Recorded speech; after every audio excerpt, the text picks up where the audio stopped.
आंबा बागायतदारांवर यंदा जणू संक्रांतच ओढवली. आधीच खराब हवामानामुळे केवळ 10%च आंबा उत्पादन असताना आता कैरीच्या गळतीने कोकणातला बागायतदार हैराण झालाय.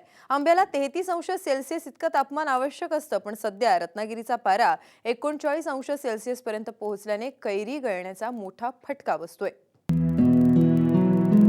कोकणातल्या फळशेतीचं अर्थकारण अवलंबून असलेल्या हापूस आंब्यावर निसर्गाची संक्रांत आलीये. वाढत्या तापमानामुळे आंब्याच्या कैरीचा देठ कमकुवत होऊन कैरी गळण्याच्या घटना घडू लागल्यात. त्यामुळे यंदा आंब्याचं निम्म्यापेक्षा जास्त उत्पन्न घटण्याची भीती व्यक्त होतीये. विदर्भ मराठवाड्यात गारपीट होते, तिकडे थंड वातावरण झालंय आणि आमच्याकडे 38-39 टेम्परेचर गेलंय. आणि आंबा हा अतिशय नाजूक फळ आहे. त्याला 33-34 टेम्परेचरच्या वर गेला की त्याला फार घातक असतं. आणि आत्ता मुळात असं झालं की सकाळची थंडी आहे, सकाळचं टेम्परेचर साधारण 22 ते 23च्या दरम्यान आहे आणि दुपारचं टेम्परेचर 38ला जाऊन हे होतं आहे.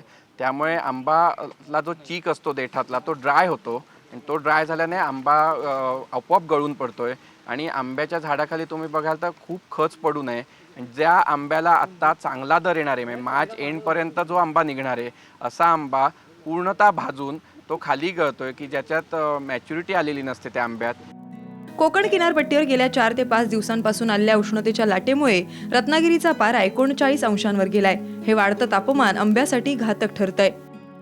3 दिवसापासून अचानक उष्णता एवढी वाढली आहे. रिअल फील साधारण 39-40 डिग्रीपर्यंत होतोय. आम्हाला बागेत कामगारांना सुद्धा काम करणं कठीण होऊन झालेलं आहे. आणि माझ्या एका गटात आत्तापर्यंत जवळजवळ 30-35 क्रेट आंबा भाजून पडलेला आहे. बाकीच्या बागांमध्ये अजून बघायला गेलोच नाही आम्ही. इतकी फार मोठ्या प्रमाणात नुकसान होत आहे आणि हे अजून चालू आहे.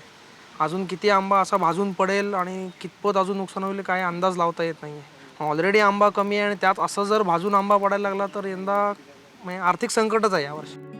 राज्यात गारपिटीने आंब्याच्या मोहराचं नुकसान झालंय, तर कोकणात या उलट परिस्थिती निर्माण होऊन वाढत्या उष्णतेने कैरी गळतीये. यामुळे नुकसानग्रस्त आंबा बागायतदारांनी सरकारपुढे मदतीसाठी याचना करण्यास सुरुवात केली आहे. अमोल कलेचा ब्युरो रिपोर्ट, साम टीव्ही, रत्नागिरी.